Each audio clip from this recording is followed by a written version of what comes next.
Jangan mengaku padu si Minang kalau indak pandai masak. Padu si Minang tuh harus pandai masak. Selain terkenal jo cantik jo rancak gadih harus santiang masak. Awak bisua barale bamin tuo bisua ditanya adeknya. Masak kini anak mama, cik kan.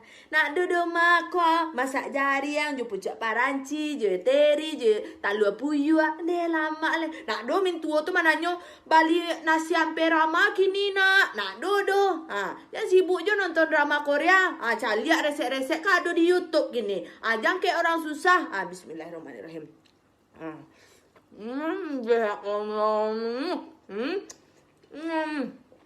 Nggak step pizza spaghetti deh. Sok pizza spaghetti. Hobi kau kali ada yang tu, sok jam mahal kan?